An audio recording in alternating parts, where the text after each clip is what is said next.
সর্বেশ্বর।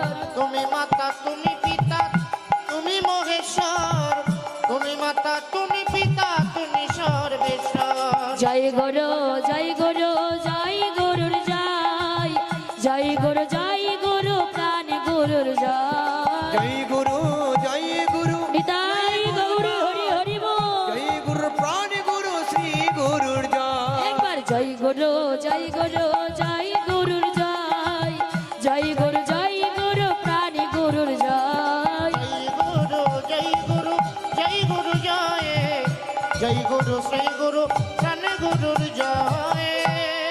গুরুদেব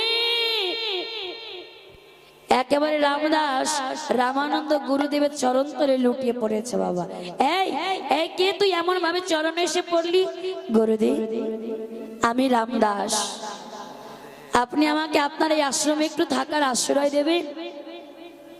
রামদাস আমার এই আশ্রমে থাকতে হলে তো একটা শর্ত মেনে থাকতে হবে। বাবা কি শর্ত? আমার এই আশ্রমে থাকতে হলে তোকে প্রতিদিন মুষ্টি ভিক্ষা করে এনে দিতে হবে। অমায়েরা মুষ্টি ভিক্ষা কাকে বলে গো? একদিনে গোটা গ্রাম ভিক্ষা করাকে মুষ্টি ভিক্ষা বলে না, ঠিক 3টে বাড়ি থেকে এক মুষ্টি করে ভিক্ষাকে বলা হয় মুষ্টি ভিক্ষা। আর তুই যদি প্রতিদিন মুষ্টি ভিক্ষা করে এনে দিস তবে আমার আশ্রমে তুই থাকার আশ্রয় পাবি। ছোট্ট রামদাস গুরুদেবকে বলেন, গুরুদেব আমি কথা দিচ্ছি আপনার জন্য আমি প্রতিদিন ওই গ্রাম থেকে মুষ্টি ভিক্ষা করে এনে দেব। আর এই গুরুদেবের কথা মতোই রামদাস প্রতিদিন বাবা ওই গ্রাম থেকে মুষ্টি ভিক্ষা করে এনে দেয়। হরি বল হরি বল। রামদাস যখন মুষ্টি ভিক্ষা করে এনে দেয়, সেই গুরুদেব কি করেন? ওই মুষ্টি ভিক্ষা দিয়ে নিজ হাতে রন্ধন করে আমার ভগবানকে সেবা দেয়। আজ অনেক দিন কেটে গেল, রামদাস ভালোভাবে গুরুগৃহে থাকতে শুরু করলেন। ভগবান দেখছে ভক্ত আমার দেখানো পথে তো তুমি ভালোই আছো, দেখি আর একটু ঘষি মেজে তুমি আমার কত বড় ভক্ত। হরি বল হরি বল। এই রামদাসকে আবার পরীক্ষা করবার জন্য ভগবান কি করলেন? ইন্দ্রকে স্মরণ করলেন। ইন্দ্র পবন ও বরুণ দেবকে স্মরণ করলেন। বাবা ইন্দ্র তুমি তো বজ্রের দেবতা, আজ তুমি এত বজ্রপাত ঘটাও যেন সেই বজ্র ঘন ঘন পড়ে। পবন তুমি হলে ঝড় বাতাসের দেবতা, আজ এত ঝড় বাতাস দাও যেন মোটা মোটা গাছপালা ভেঙে মাটিতে আছাড়ে খেয়ে পড়ে। হরি বল হরি বল। বরুণ তুমি হলে বৃষ্টির দেবতা, আজ এত ঝড় বাতাস এত বৃষ্টি দাও যেন তোমার এই বৃষ্টি শিলা বৃষ্টিতে পরিণত হয়। ওই রামদাস যেন আজ মুষ্টি ভিক্ষায় যেতে না পারে। হরি বল। ভগবানের কথা মতো আজ ইন্দ্র শুরু করলেন ঘন ঘন বজ্র।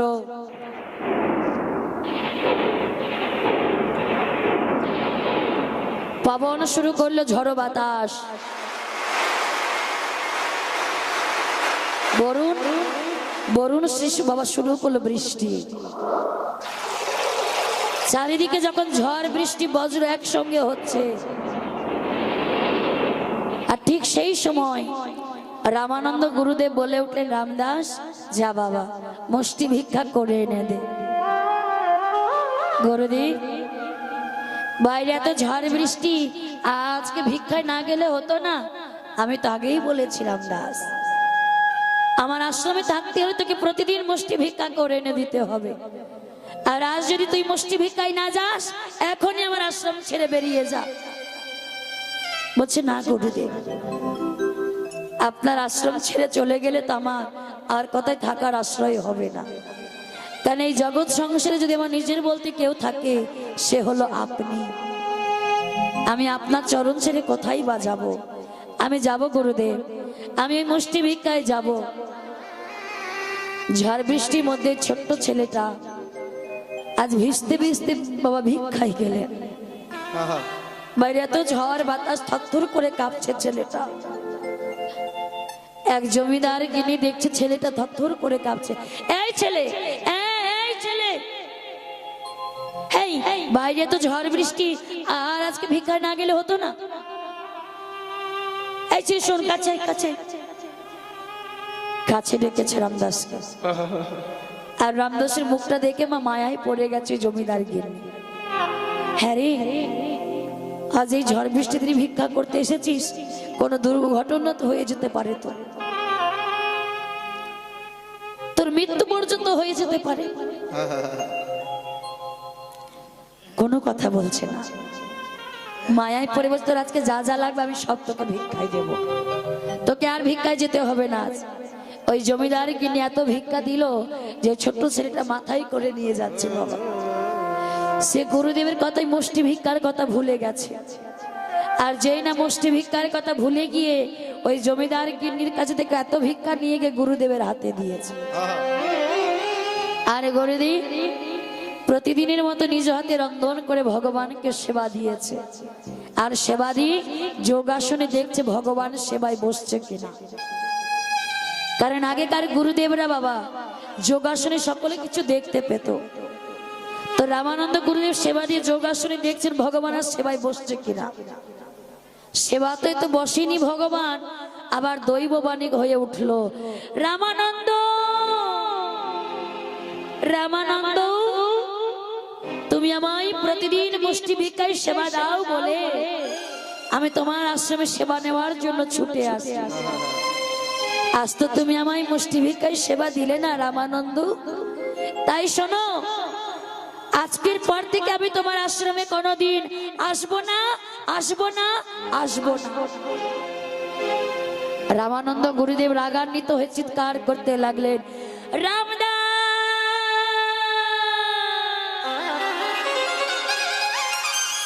রামদাস।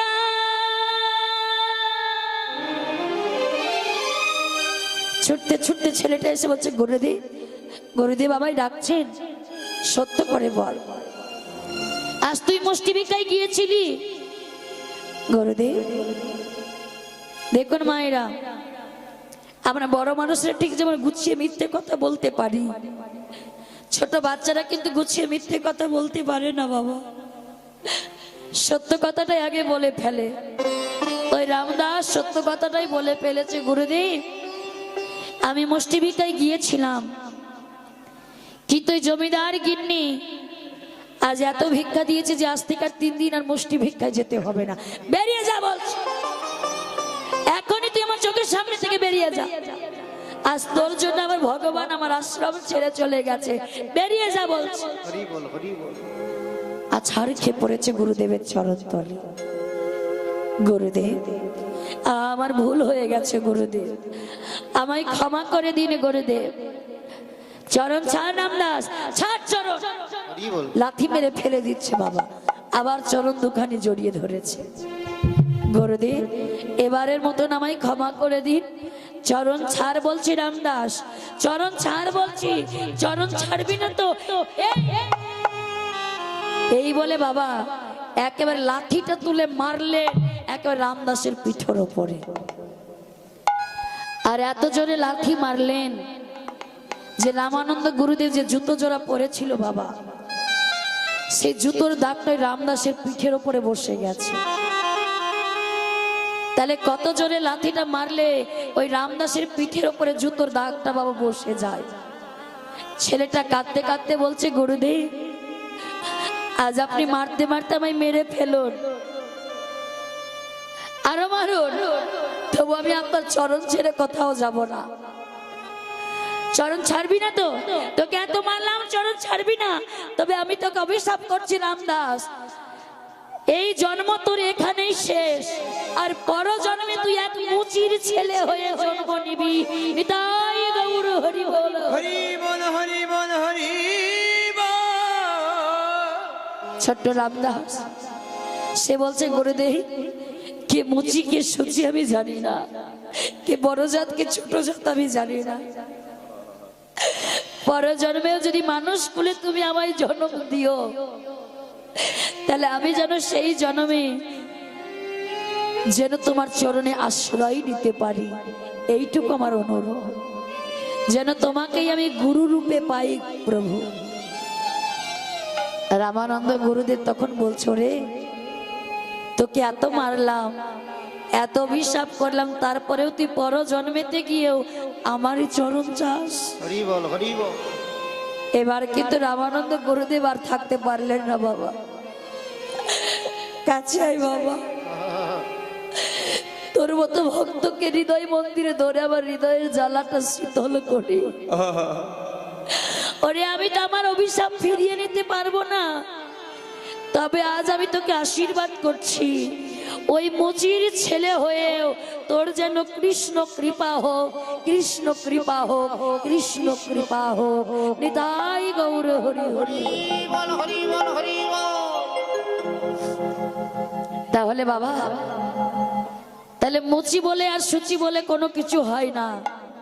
মুচি হয়ে সূচি হয় যদি কৃষ্ণ ভজি, আর সূচি হয়ে মুচি হয় যদি কৃষ্ণ ত্যাজি। রাধে রাধে। রাধেশ্যাম। তো আজ আমার মহাপ্রভু বলছেন এই ঘাটে কোনো জাতির ভেদাভেদ হয় না, শুধু তার একটাই পরিচয়, আমি ভগবান আর বাকি সব আমার ভক্ত। আর আমার ভক্তরা যদি আমার এই তরিতে উঠতে হলে কি করতে হবে গো? মহাপ্রভু তরিটা কিসের জানো? ও মায়েরা, মহাপ্রভু তরিটা, তরি মানে নৌকা বললো, তাহলে নৌকা কিসের হয়? আপনাদের এখানে নৌকা নাই? সকালেই পার হয়ে আসলাম আমরা। হ্যাঁ, কিসের নৌকা? কাঠের নৌকা। কিন্তু মহাপ্রভু নৌকাটা তো কাঠের নয়, মহাপ্রভু নৌকাটা কিসের? ও গো হরি নামের নৌকা খানি, শ্রী গুরু কান্ডারি। ধনী জয় ধনী কাখানি শ্রী গুরু কান্ডারি। হরি নামের নৌকা খানি শ্রী গুরু কান্ডারি। আর সংকীর্তনকে রয়ালো দোবাহ পশারি। সংকীর্তনকে রয়ালো দুবাহু পশারি। সংকীর্তন